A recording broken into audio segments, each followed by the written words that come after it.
The sound of frantic pounding echoed through my living room walls like thunder on a quiet Sunday morning. I pressed myself against the window curtain, watching my daughter-in-law Sandra storm across my front yard, her designer heels clicking against the concrete with military precision. Her perfectly styled blonde hair bounced with each aggressive step, and her crimson lips were twisted into a snarl that would have frightened a wild animal. My name is Patricia. I am 58 years old, and today I became the villain in what my son believes is the greatest injustice ever committed against true love. But sometimes being the villain in someone else's story means being the hero in the story that actually matters. Sandra had been circling my house like a predator for the past 3 hours, ever since she discovered that the locks on the house she shares with my son Marcus had been changed. Every few minutes, she would pause her pacing to cup her hands around her mouth and shout accusations that could be heard 3 blocks away. "Patricia, you bitter old witch, I know you can hear me in there. How dare you lock us out of our own home? We pay the bills. We maintain that property. You have no right to keep us from our lives." Her voice cracked with theatrical desperation, and I almost felt sorry for her. Almost. But then I remembered the folder of evidence sitting on my dining room table, the manila envelope that contained 6 months of careful investigation, documentation, and heartbreak. The proof that would soon transform my son from an angry young man demanding justice into a shattered human being discovering the truth about the woman he planned to marry. My phone had been ringing non-stop since noon. Marcus had called 47 times in the past 2 hours, each voicemail more frantic than the last. "Mom, what the hell is happening? Sandra is hysterical. She says you changed the locks on our house while we were at work. This better be some kind of misunderstanding because I swear to God if you have lost your mind, we are going to have a serious problem." The pain in his voice cut through me like a knife.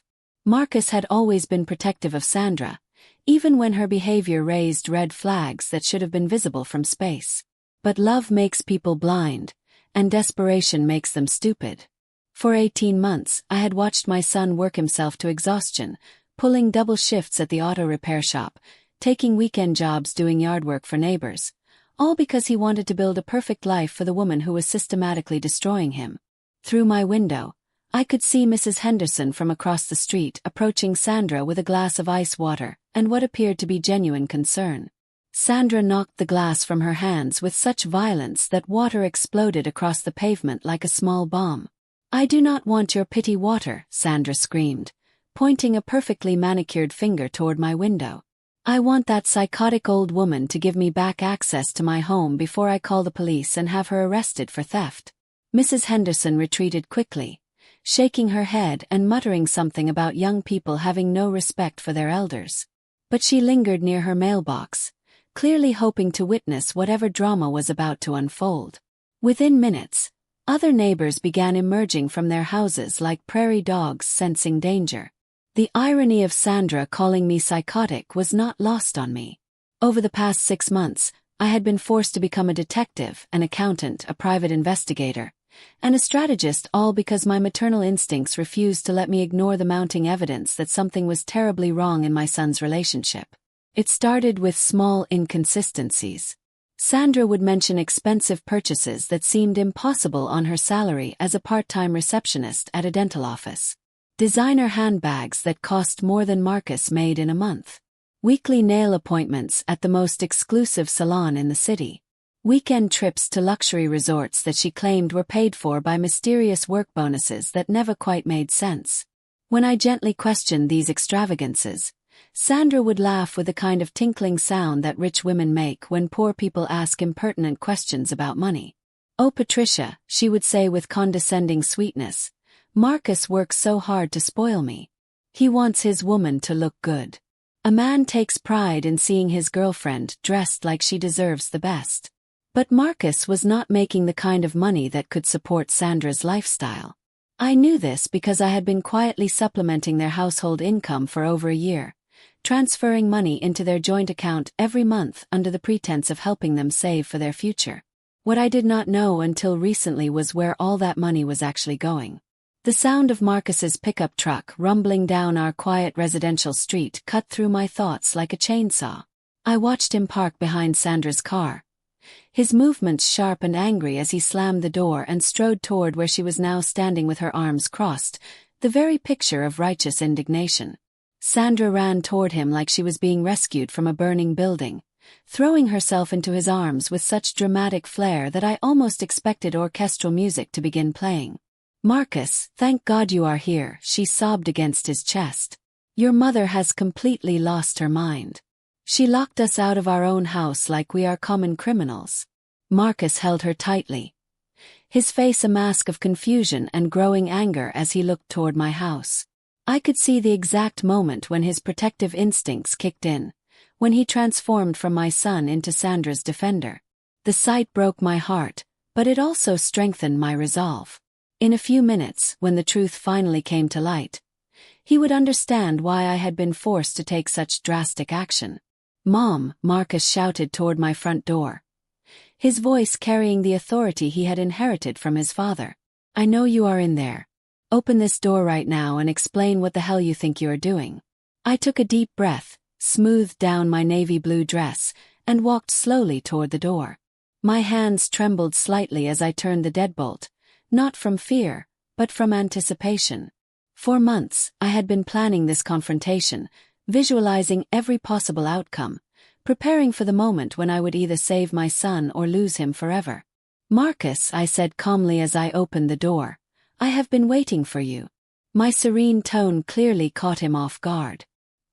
He had expected tears, desperate explanations, maybe even an apology. Instead, he found a mother who looked completely in control of a situation that appeared to have spiraled into chaos. "What is going on here, Mom?" Marcus demanded, his voice slightly less aggressive than before. "Sandra says you changed the locks on our house. Please tell me there is a reasonable explanation for this, because right now, it looks like you have completely lost your grip on reality." Sandra stepped forward, positioning herself between Marcus and me like a shield. "We have been paying the mortgage on that house for over a year, Patricia," she said, her voice dripping with manufactured sweetness. "We maintain the property, we handle all the utilities, we have built our life there. You had no right to lock us out like common trespassers." "You are absolutely right, Sandra," I replied, and I saw her eyes light up with premature victory. "You have indeed been making regular payments on that house for over a year. The payments have been consistent and reliable."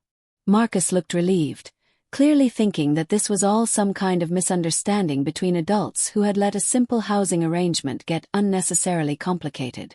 "Then what is the problem, Mom?" he asked, his voice softening with the belief that we were about to resolve this situation quickly and amicably. "The problem," I said as I pulled my phone from my pocket, "is not whether payments have been made. The problem is where the money for those payments actually came from." I opened my banking app and held the screen toward them both. This is a record of every mortgage payment made on that house for the past 14 months. As you can see, every single payment of $1,500 has been automatically withdrawn from my personal checking account. Sandra's face went completely white, as if someone had drained all the blood from her body in a matter of seconds. Marcus squinted at my phone screen, his expression shifting from confusion to something that looked dangerously close to understanding. "That has to be a mistake," Sandra said quickly, her voice rising to a pitch that made several neighborhood dogs start barking. "We give you money every month for the mortgage. You just handle the actual transaction because the house is still legally in your name." "Yes, the money you give me every month," I repeated slowly, savoring the moment when the first crack appeared in her carefully constructed facade. "Let me show you where that money comes from." I swiped to the next screen, which displayed my account transaction history. As you can see here, on the 15th of every month, I transfer $2,000 from my savings account into the joint account you share with Marcus. On the 30th of every month, you withdraw $1,500 from that same account and give it back to me for the mortgage payment. The mathematics of the situation were simple, but devastating. Marcus stared at the phone screen like he was trying to solve a puzzle that kept changing every time he thought he understood it.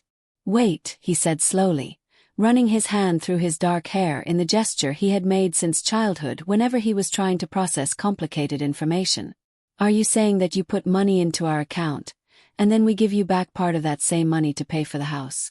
"Not just part of it, son," I continued, sliding to additional screenshots that I had carefully prepared for this exact moment. You give me back less money than I deposit. I put in $2,000, you return $1,500 for the mortgage, which means every month you keep $500 of my money while I still cover the remaining costs. The silence that followed was so profound that I could hear the electrical hum of the power lines overhead. Sandra had begun backing away slowly, like an animal that suddenly realizes it has wandered into a trap. Mrs. Henderson had crept closer during this exchange, clearly fascinated by the mathematical revelation that was unfolding on her usually quiet street. "Are you telling me," she called out with the boldness of someone who had lived long enough to ask uncomfortable questions, "that you have been financially supporting your son and his girlfriend without them knowing it?" "Not just financially supporting them," I replied, feeling the weight of months of careful investigation finally begin to pay off. "I have also been paying their electric bill, their water bill, their internet service, Sandra's car payment, and their grocery expenses every weekend." "That is impossible," Sandra finally screamed, finding her voice after several minutes of stunned silence. "We pay our own bills with our own money. I work at Dr. Morrison's office. Marcus works at the auto shop. We have our own income." "Of course you have your own income," I agreed gently. "The question is, if I have been paying all your basic living expenses for 14 months, what have you been spending your paychecks on?" Marcus turned toward Sandra with an expression I had never seen on his face before. It was not anger exactly, but something much more dangerous. It was the slow dawning of awareness, the gradual realization that the foundation of his entire adult life might be built on lies. "Sandra," he said quietly, "did you know my mother was paying our expenses?" The question hung in the air like a death sentence.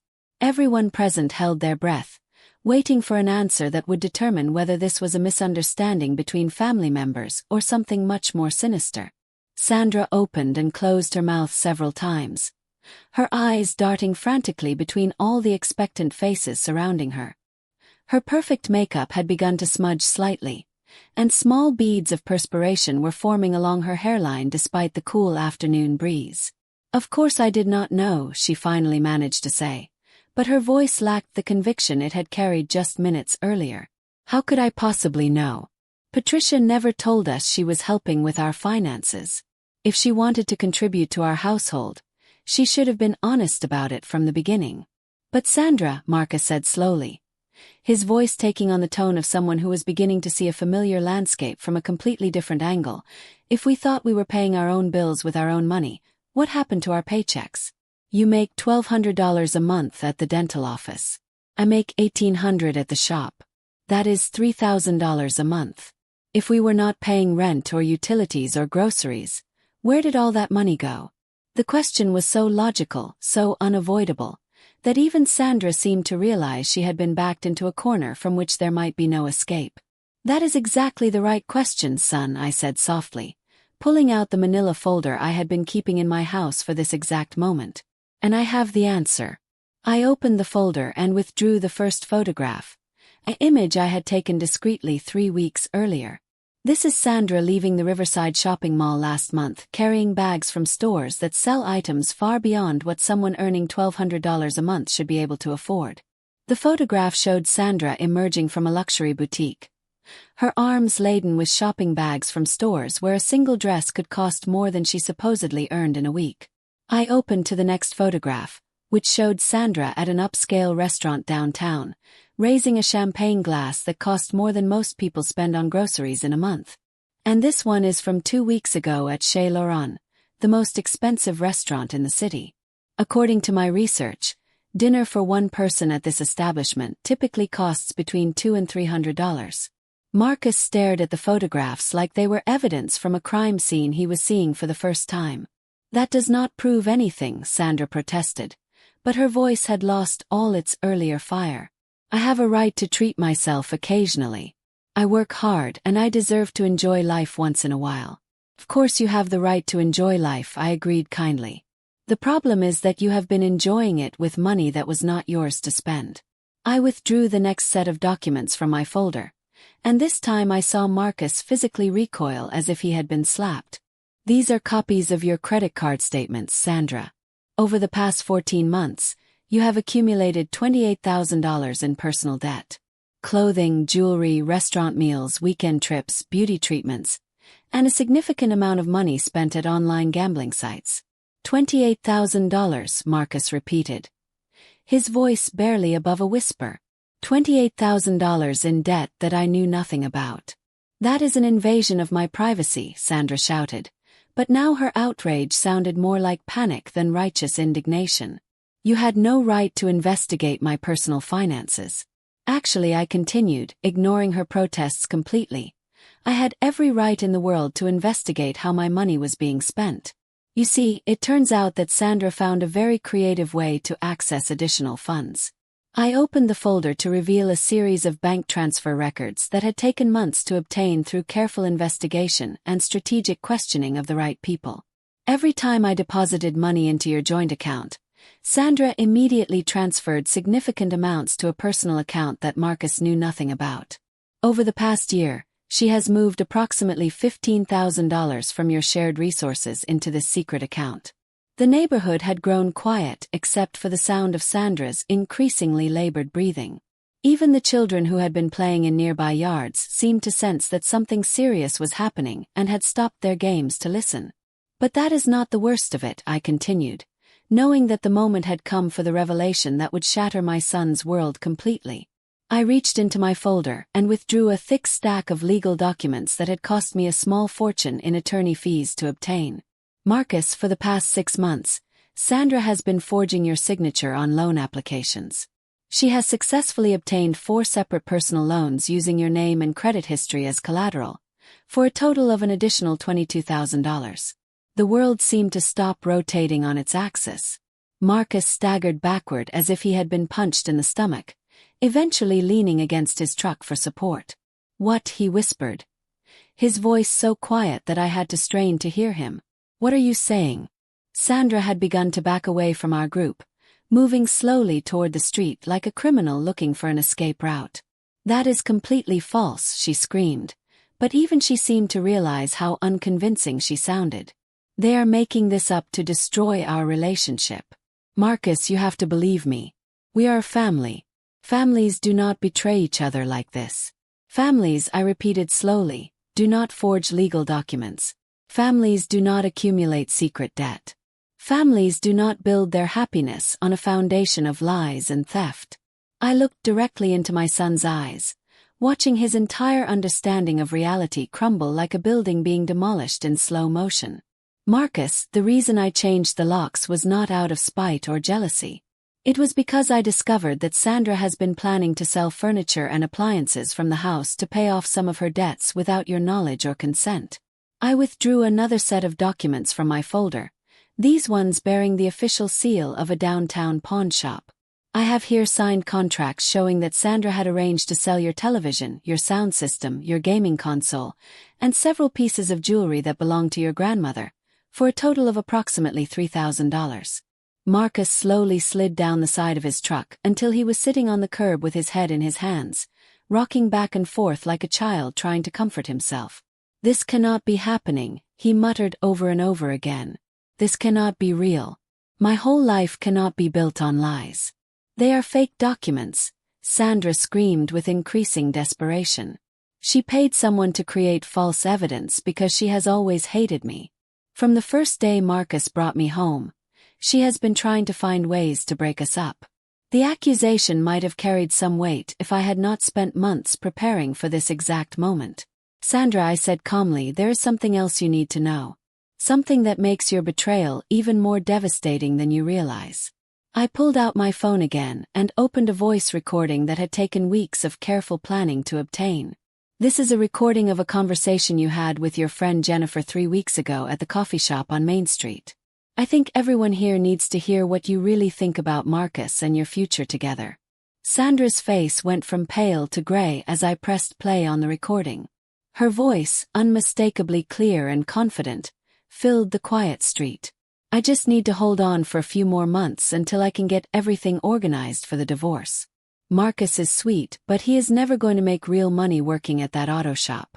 Stephen has already promised that once I am free, we can start our life together. He owns 3 restaurants and a condo in Florida. That is the kind of future I deserve. The impact of her own words was like a nuclear bomb detonating in the middle of our quiet neighborhood. Marcus slowly raised his head, staring at Sandra with an expression of such complete betrayal that it was almost painful to witness. "Who is Stephen?" he asked in a voice that sounded like it was coming from the bottom of a deep well. "Stephen Martinez," I replied, consulting my notes. "He is 45 years old, divorced, and the owner of Martinez Restaurant Group.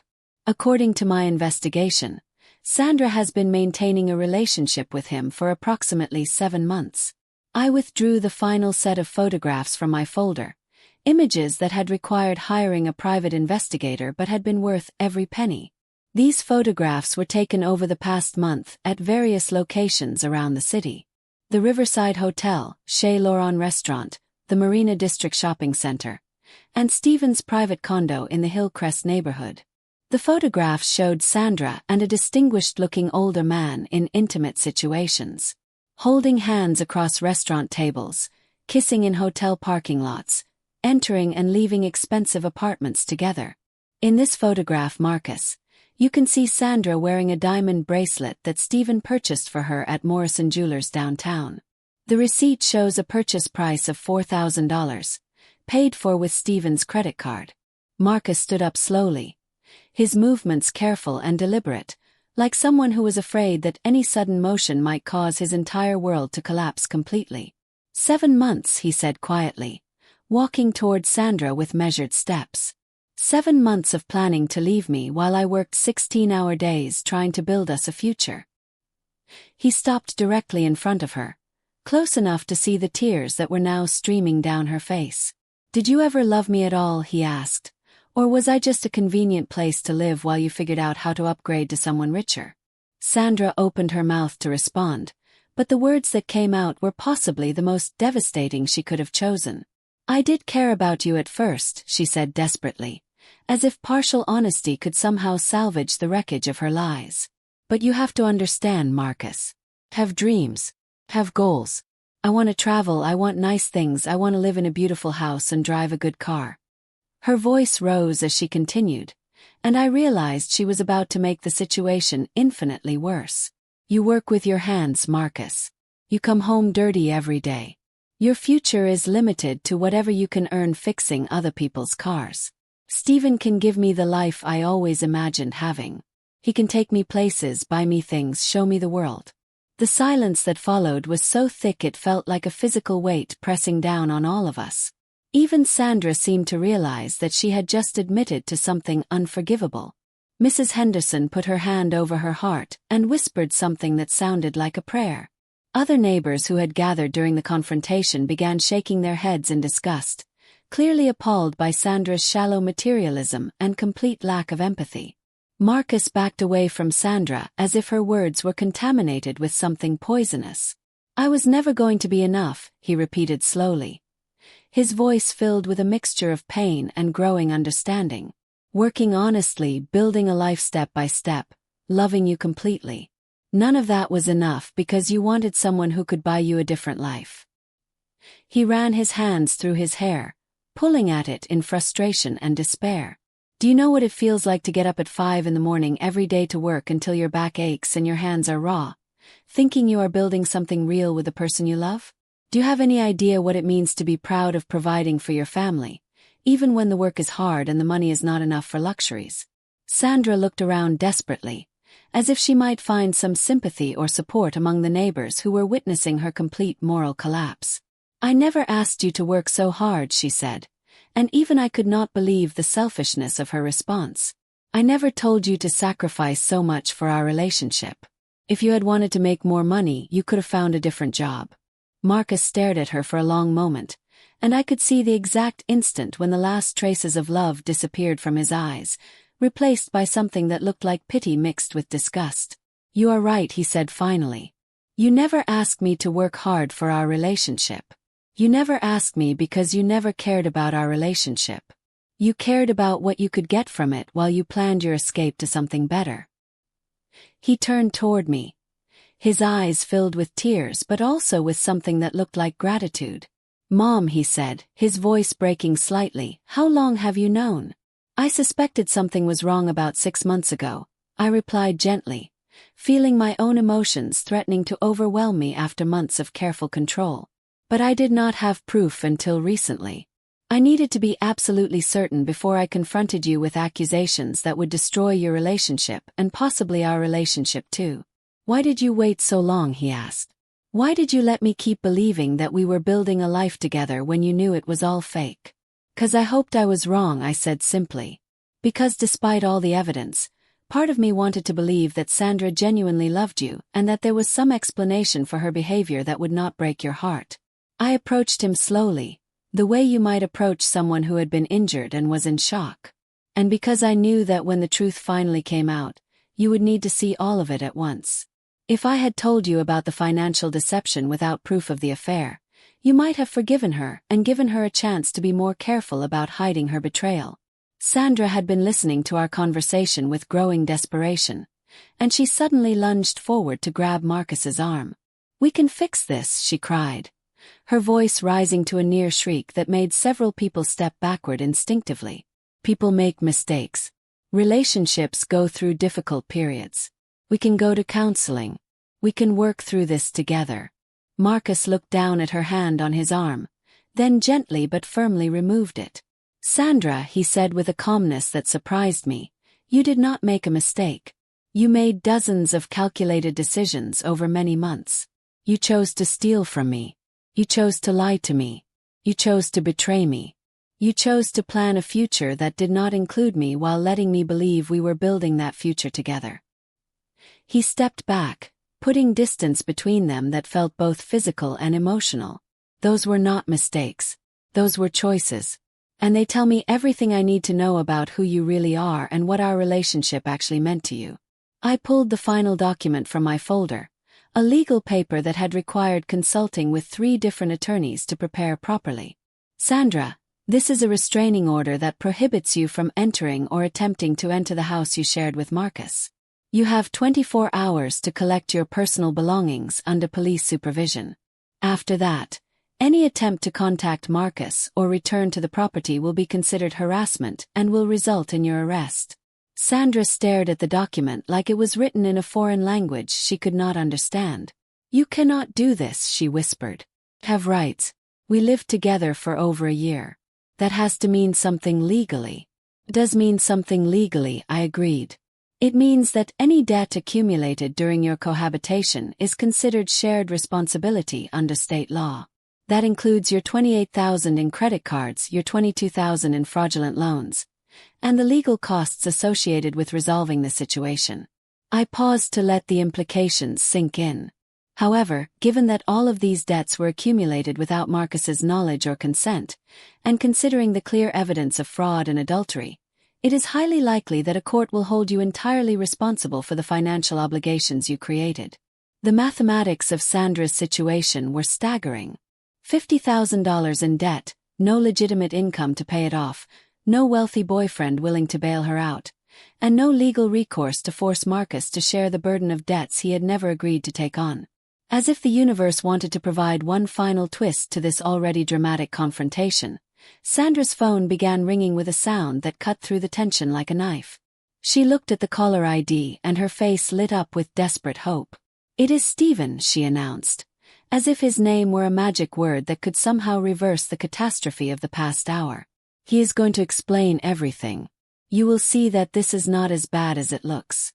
With shaking hands, she answered the phone and put it on speaker, probably hoping that her lover's voice would provide some kind of salvation from the complete destruction of her carefully constructed lies. "Sandra, honey," Steven's voice came through the phone with a tone that immediately made my heart sink on her behalf, despite everything she had done. "Cannot do this anymore. My ex-wife hired a private investigator. She has photographs of us together, records of the money I have spent on you, evidence of our entire relationship." There was a pause that felt like it lasted forever. "She is taking me to court for a bigger divorce settlement, claiming that my affair proves I was hiding assets from our marriage. My lawyers are telling me I could lose half of everything I own, including the restaurants." Sandra stood frozen like a statue, holding the phone as if it were a bomb that might explode at any moment. "Besides, Stephen continued with the cold efficiency of a man cutting his losses. My attorney warned me that I could be legally implicated in your situation with your boyfriend.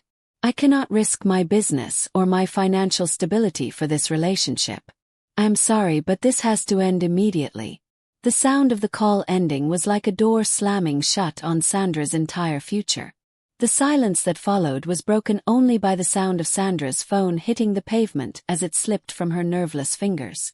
"No," she whispered, staring at the broken device as if it might somehow ring again with better news. "This cannot be happening. Stephen loves me. He promised we were going to be together. He promised he was going to take care of me." Her voice rose gradually to a wail that made several neighborhood dogs start howling in response. Marcus watched her break down with an expression that mixed pity with something that looked almost like relief. "Sandra," he said quietly, "you chose Stephen because you thought he could give you more than I could. You were probably right about that. But apparently you did not choose wisely enough, because he was not willing to risk anything real to be with you." He knelt down and picked up her broken phone, examining the cracked screen for a moment before handing it back to her. "Maybe the problem is not that I was not wealthy enough for you. Maybe the problem is that you were not worth the risk for anyone who actually had something to lose."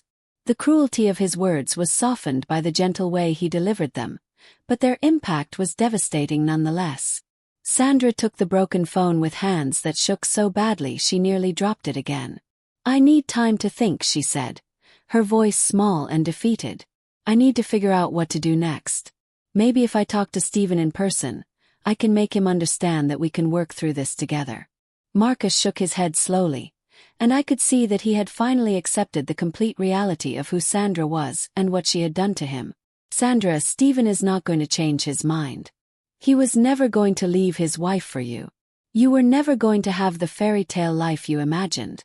You were just a temporary distraction for a wealthy man who got careless and got caught." He stood up and brushed the dust off his jeans with movements that seemed deliberate and final. "And I am never going to trust you again. Not about money, not about love, not about anything. You have proven that you are capable of lying about everything that matters, and that is not something people recover from." The neighbors who had gathered to witness this confrontation began to disperse slowly, their conversations quiet and respectful as they processed what they had seen. Mrs. Henderson approached me before leaving and placed a gentle hand on my shoulder. "Patricia," she said softly, "what you did today took incredible courage. You saved your son from years of heartbreak and financial ruin. Not many mothers would have had the strength to risk their relationship with their child to protect them from someone they loved." Her words meant more to me than she could possibly know. As the sun began to set, painting the sky in shades of orange and pink that seemed almost too beautiful for such a painful day, Marcus and I stood together on my front porch watching Sandra gather the few belongings she had left scattered around the yard during her hours of angry pacing. A police officer had arrived to supervise her collection of personal items from the house, ensuring that she took only what legally belonged to her and nothing more.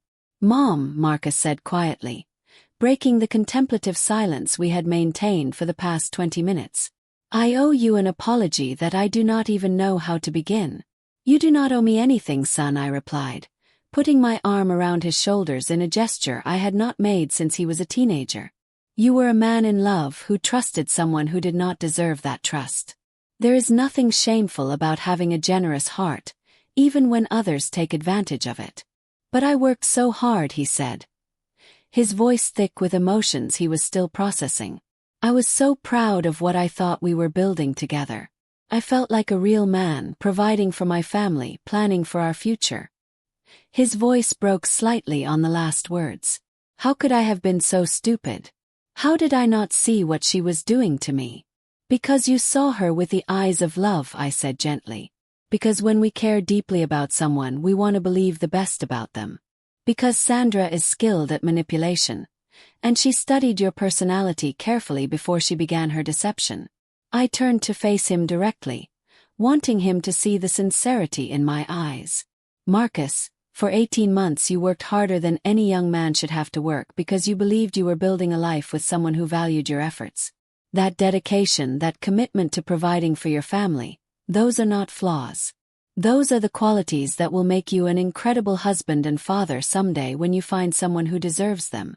As Sandra finished loading her belongings into her car under police supervision, she turned toward us one final time. "Marcus," she called out, her voice carrying a desperation that was almost painful to witness. "I know I made mistakes, but we had good times together too. Does not that count for anything? Does not the love we shared mean we deserve a second chance?"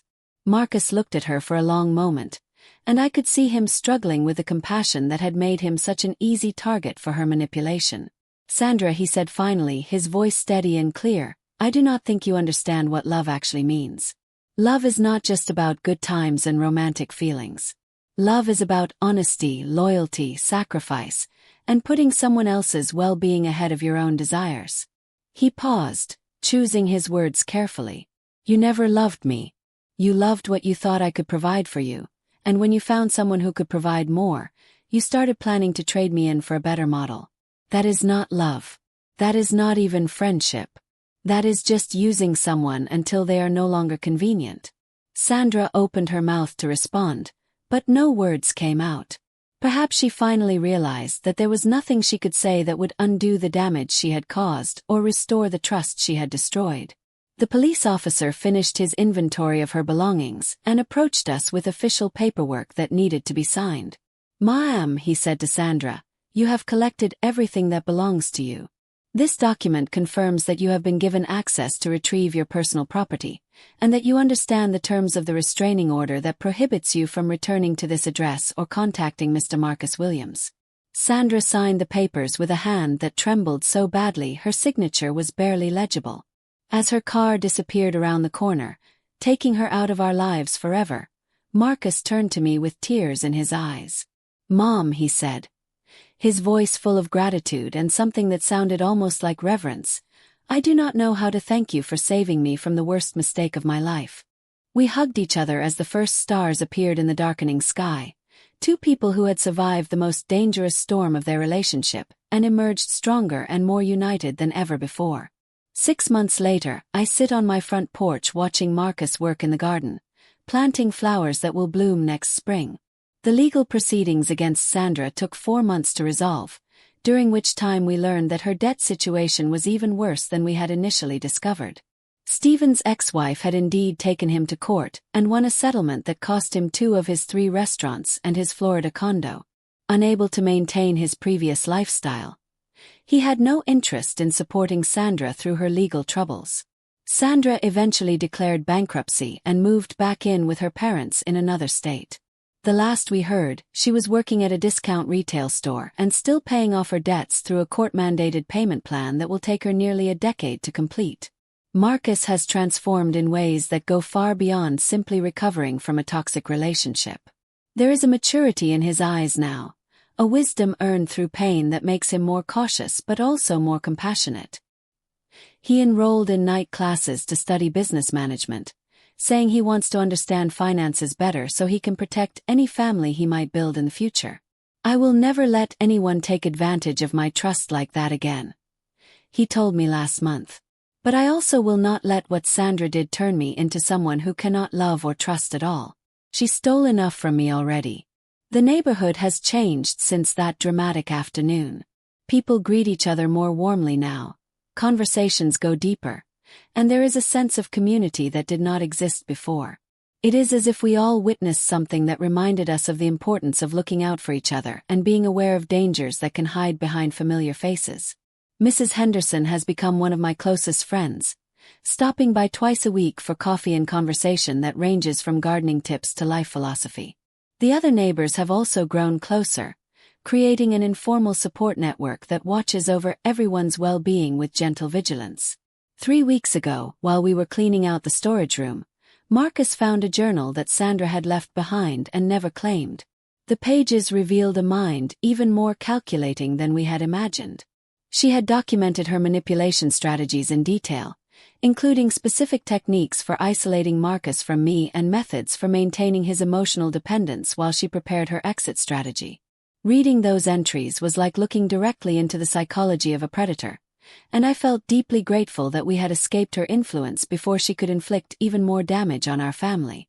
The whole experience has taught me things about love and protection that I never expected to learn. Sometimes the people we care about most are the ones least able to see the dangers that threaten them. Sometimes love requires us to risk everything, including the relationship itself, to save someone from destruction. Marcus now understands that my investigation and confrontation were not acts of interference or jealousy, but expressions of the deepest kind of maternal love. The love that is willing to be misunderstood, to be hated, to be blamed, if that is what it takes to protect someone who cannot protect themselves.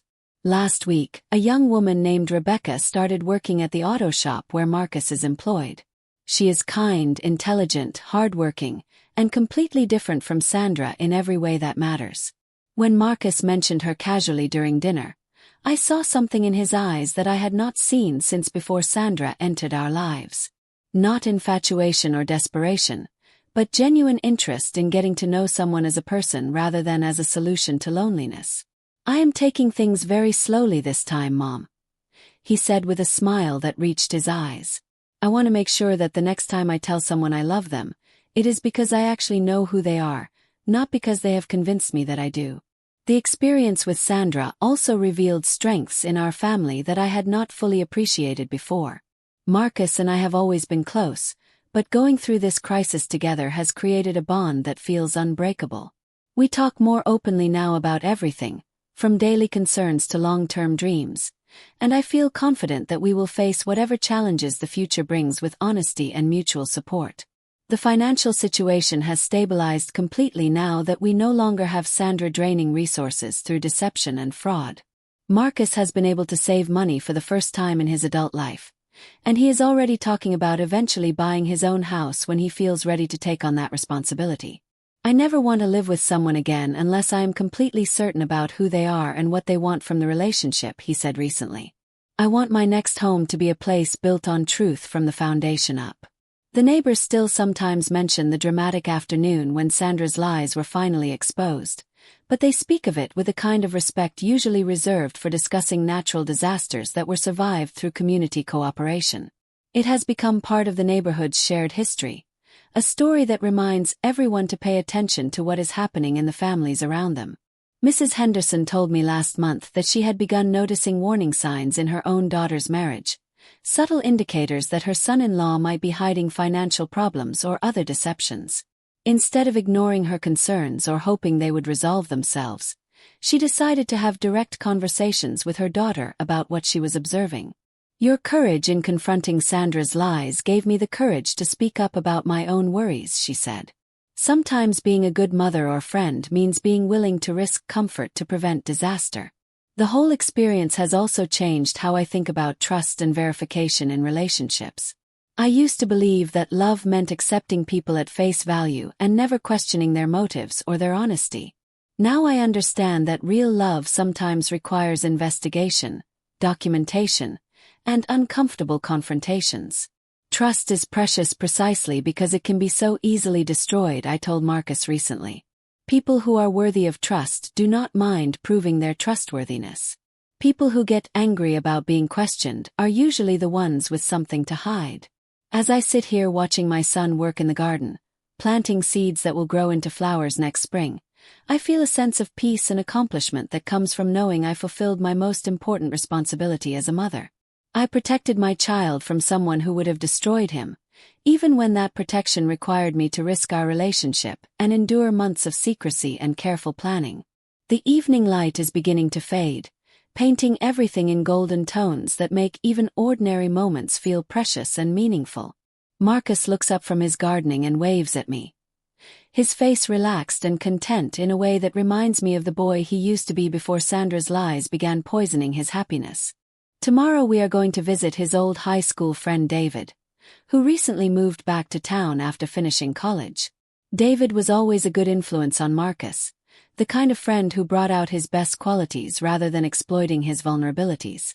I am looking forward to seeing Marcus reconnect with people who knew him before Sandra and who can remind him of who he really is when he is not being manipulated. The future stretches ahead of us now like an open road full of possibilities. There will be other challenges, other relationships, other decisions that require wisdom and courage.